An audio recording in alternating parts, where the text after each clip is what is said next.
দুই বন্ধু ছিল, খুব অভাবে তাদের দিন যাচ্ছিল। বললো যে চলো বন্ধু, অমুক উপত্যকায় অমুক এলাকায় যাব, কিছু কাজকর্ম ব্যবসা বাণিজ্য করে নিজেরা স্বাবলম্বী হব, পেট টেট চলে যাবে, সব চলবে, ইনশাল্লাহ সুন্দর জীবনযাপন করব। দুই বন্ধু রওনা দিল ওই এলাকার উদ্দেশ্যে।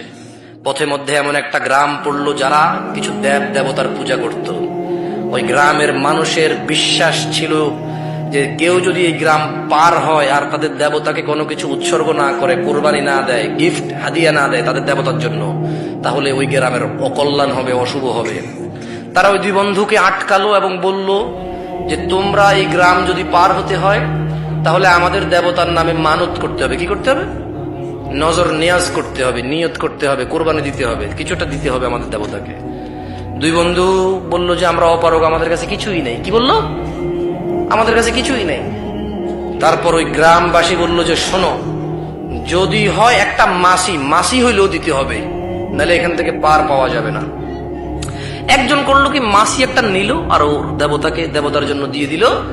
আল্লাহর কাছে এটা এত অপছন্দ হয়েছে, এটা শিরক হয়েছে। একটা মাছি আল্লাহ সহ্য করেন নিজের শিরকে। বুঝে আসছে না? আসেনি? কুল হু আল্লাহু আল্লাহুস লাম ইয়ালিদ ওয়া লাম ইয়াকুল লাহু কুফুয়ান আহাদ। মাছি কেন, ধুলা বালি কোন আল্লাহ সহ্য করবে না, আল্লাহ এটাই বলেছেন। তো এক বন্ধু মাছি দিল, আরেক বন্ধু বললো যে না, মাছিও দেওয়া যাবে না, আমার রবের সাথে আমি মাছি কি কিছুই দিব না। কারণ কোরবানি কার জন্য? নামাজ কার জন্য? দোয়া কার কাছে? চাপা কার কাছে? মুশকিল উদ্ধার কে করে?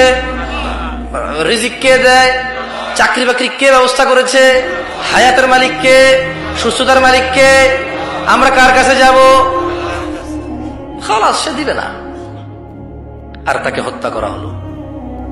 আল্লাহ সুবহানাহু ওয়া তাআলা যেই ব্যক্তি মাছি দিছে, যে বন্ধুটা, ওই দুজনের, ওকে জাহান্নামে দিয়ে দিল।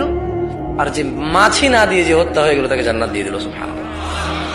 খালি মনে করেন না যে কুকুরকে পানি খাইয়ে জান্নাতে গেছে মানুষ, না, একটা মাছি দেয়নি, এই জন্যই রব জান্নাত দিয়ে দিয়েছে। সুবহান। সবাই বলেন আল্লাহুম্মা ইন্না নাসআলুকা জান্নাহ।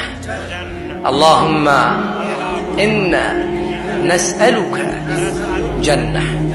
আল্লাহ, আমরা আপনার কাছে জান্নাত চাই। আল্লাহ কবুল করুন, আমিন। তাহলে খালি যে কুকুরকে পানি পান করিয়ে জান্নাতে গেছে তা নয়, একজনে পান করানোর কারণে জান্নাতে গেছে, আরেকজন মাছি না দেওয়ার কারণে জান্নাতে গেছে।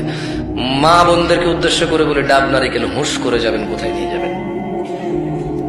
মুরগি, দুম্বা, চিরুনি, 3 রাস্তা, 6 রাস্তা, 5 রাস্তা হুঁশ করে যাবেন। ওয়াল্লাহি একজন মাছি দেয়নি, তাই রব ওকে জান্নাত দিয়ে দিছে। একজন মাছি দিছে, রব তাকে জাহান্নাম, চিরস্থায়ী জাহান্নামী করে দিয়েছে।